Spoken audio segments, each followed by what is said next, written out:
you waiting for? Answer the phone. But Master, that phone hasn't worked since 1980. Well, it's working now.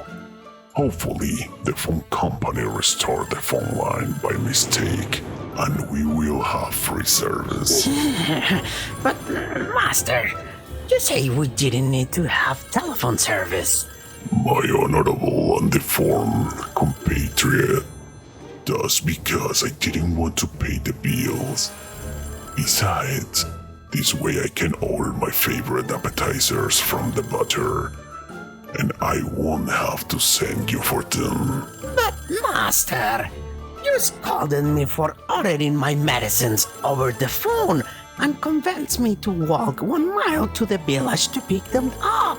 You needed the exercise. And then I told you that the heels and the bunions made that walk a true torture. Torture is what I'm going to give you if you don't answer the phone. You are a bit miserable, Master. Yes, the truth is that I am. Good evening, my friends, and welcome to the Loop of Horror. I'm Count Dracula, and tonight we will present you with an urban legend that I am sure will shake you. Enjoy your macabre and filthy ravings while I send Igor to the village for some livers and kidneys for my snack of the afternoon. Before we begin, we remind you that we upload new and monstrous videos every Tuesday night. If you like this type of content, subscribe and activate the bell so you can get caught in this loop of horror.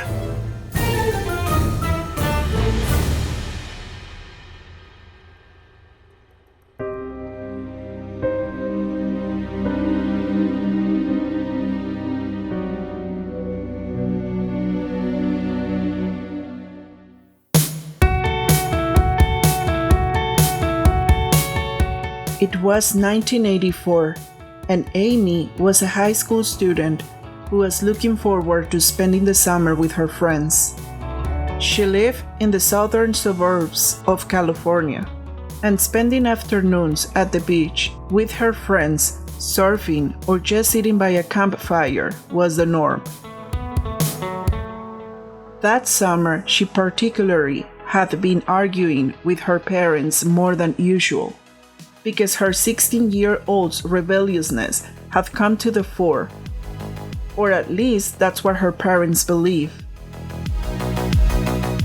Amy didn't follow orders. She neglected her studies. She didn't help with the housework, and the only thing she thought about was going out with her boyfriend, Danny. This began to generate problems with her family, because her father was fed up with that attitude. However, what they were unaware of was the anxiety problem that Amy had been carrying since her childhood. As soon as bedtime came around, Amy couldn't get any rest. Waking up from time to time, she began to feel an inexplicable fear. It was as if she knew something was there, watching her. She hated that her closet door was open. She had dealt with this for years, and the only thing that partially alleviated her current state had been her friends and her boyfriend. At the end of the school term, her father received Amy's report card, and this was the cross line. Upset, he talked to his wife to find a way to make Amy more responsible with her homework. They both knew that her daughter was eager to receive the card for her birthday that her parents had promised her, so they decided to use that as a warning. The next day, they spoke to her regarding her recent behavior towards them and her lack of interest in her duties. They punished her without going out all summer, and that if she still did not change her attitude, they would not give her the promised car. and they gave her that afternoon to think about how to demonstrate that she would change her behavior. Just thinking about being locked up all summer began to drive her crazy. Her parents were taking away the only therapy she had to overcome the nights of terror she was going through. So that same afternoon, she called one of her friends to tell her about the punishment and that she needed her to help her escape to stay in her home because she was very upset and did not want to be with her parents. Her friend told her to calm down and suggested her that she babysit on weekends. She told her that it was very easy since the children go to bed early, and that way she will have the house for the rest of the night. She could invite her boyfriend to spend the afternoon with her and at the same time earn some money. Amy thought it was an excellent idea. This job will allow her to go out during the summer, and also she could see Danny without supervision from her parents. It was perfect. The young woman told her parents about the idea of working to earn her own money and thus be more responsible for her, and they thought it was a great idea.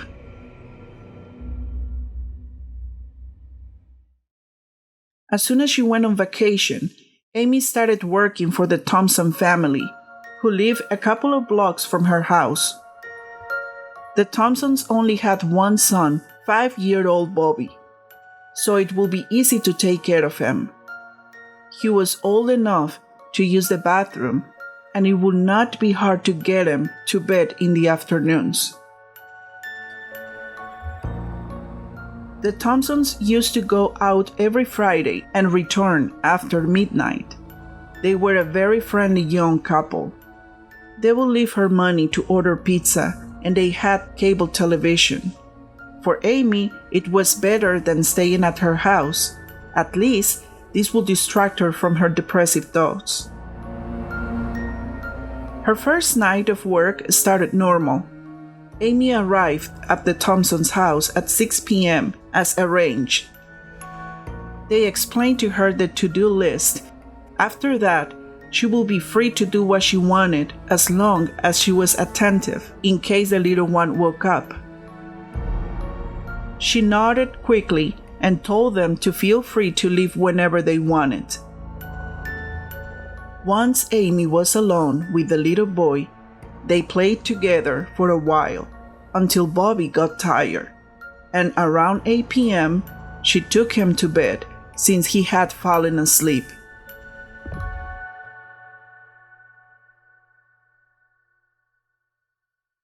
Without having to take care of the child, Amy tried to phone her boyfriend, Danny, to come with her, but the phone line was down. When she picked up the speaker, she heard static and some strange noises. She found it a bit strange, but she did not care, and she turned on the television.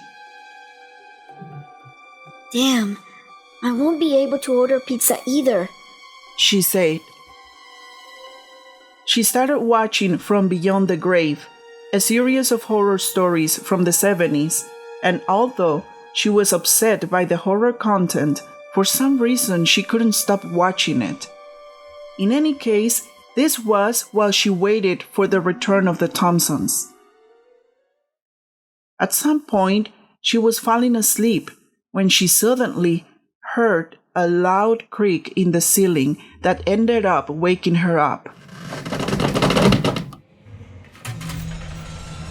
The sound naturally came from the second level. A little upset, she asked, Bobby, it's you? Sweetheart, you can sleep? But nobody answered. So she thought maybe the sound came from the television, and she went back to doing what she was doing. Ladies and gentlemen, your host for tonight. Little by little, once again, the television began to lull her. Amy's eyes felt heavy. she was falling asleep again.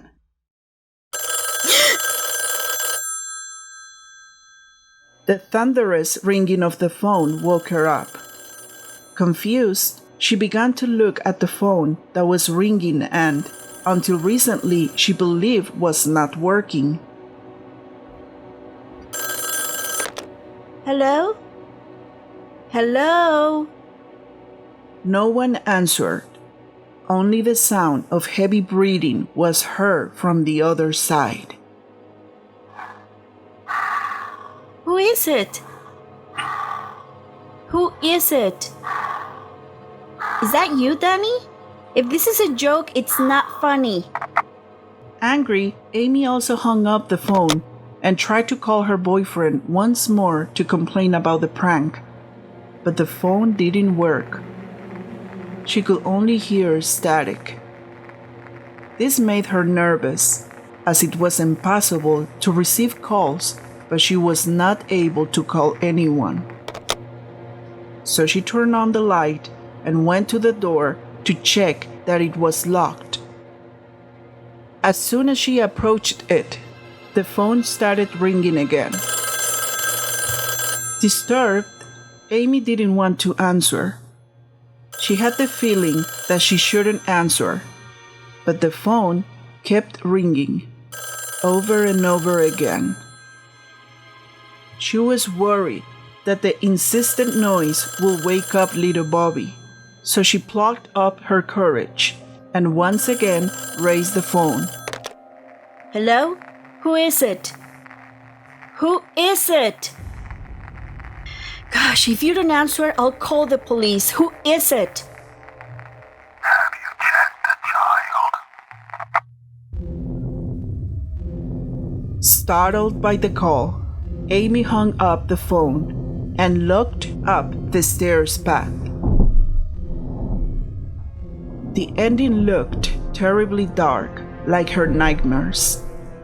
She knew she had to go to see Bobby, but she first made sure front and back doors were locked.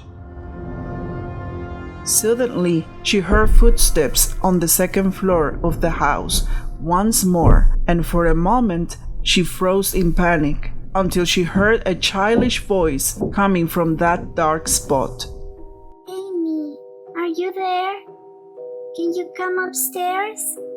Relieved to hear the kid's voice, she replied, Yes, Bobby, I'll go in a moment. Go back to bed and don't come out. But I'm scared, Amy. It's very dark. Can you read me a story? I'll be there right away, honey. I'm going to get you a glass of milk so you can sleep, okay? Go back to bed. But Amy didn't go to the kitchen for a glass of milk.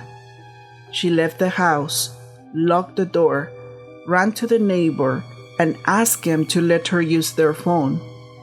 She called the police and explained the situation to them.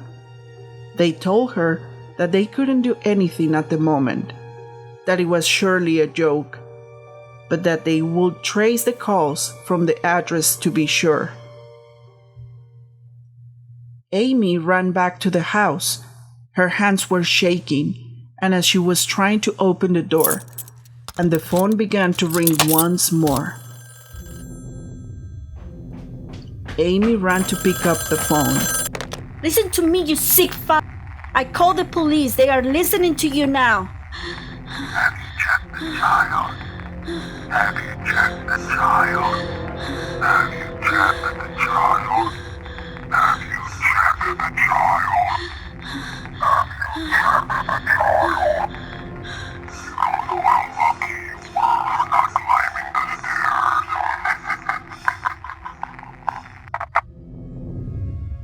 Frightened, Amy ran to Bobby's room, but the gate was stuck. Bobby? Bobby, open the door. Open the door now, Bobby. Come on, sweetheart, I'm here. Open the door, please. Open the door now. Suddenly, the door unlocked itself, and Amy opened the door slowly, just to meet a bloody scene.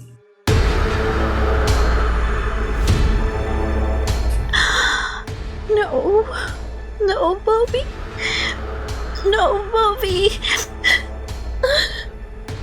She looked at the closet, and what she saw made her fall on her knee.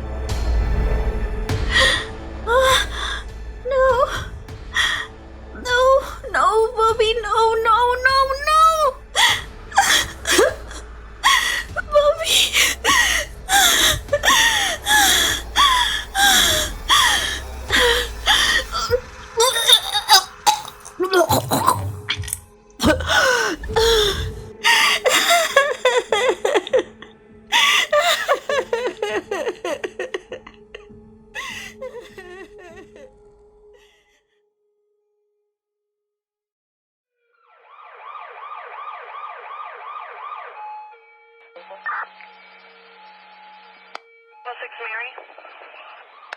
The police entered the house and found a shocked Amy on the floor. They couldn't believe what they were seeing. Who did this? The closet. The police searched the closet, but found nothing. They took Amy out of that room and took her to the hospital. They searched the entire house and found no trace of someone forcing a door or window. If someone else was there, they didn't leave any prints. They also discovered that the calls to the house were coming from that same address, which was inexplicable. Bobby's parents were devastated. They believed that Amy had to be blamed for what happened, but there was no evidence that incriminated her.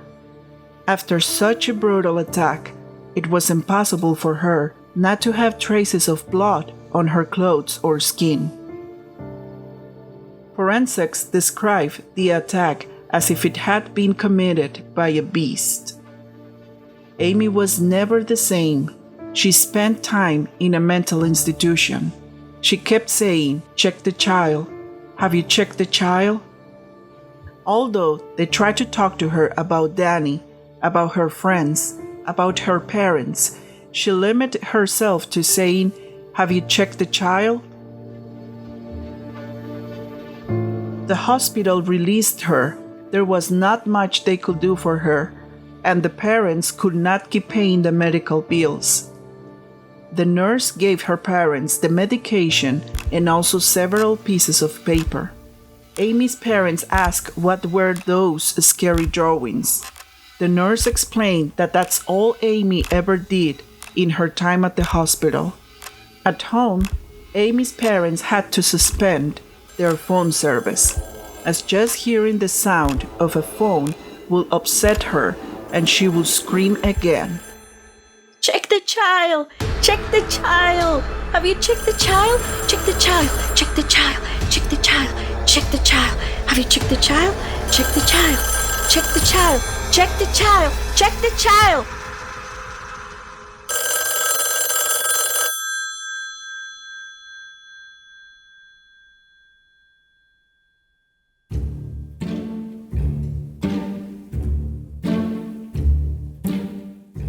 Like this video to prevent the night beast from bothering and visiting you. And subscribe, activate the bell for creepier and twisted content brought from the bowels of the beyond. Remember that you can find unique content, information about our next videos, bases for our bizarre contest, and much more on our social media found in the description. Do not hesitate and let yourself be caught by our loop of horror. Last but not least, monsters like to play with their victims through their phones, and cell phones are no exception. Look at your contact list and you will find someone you don't remember putting in it. But they must have followed your steps for a long time.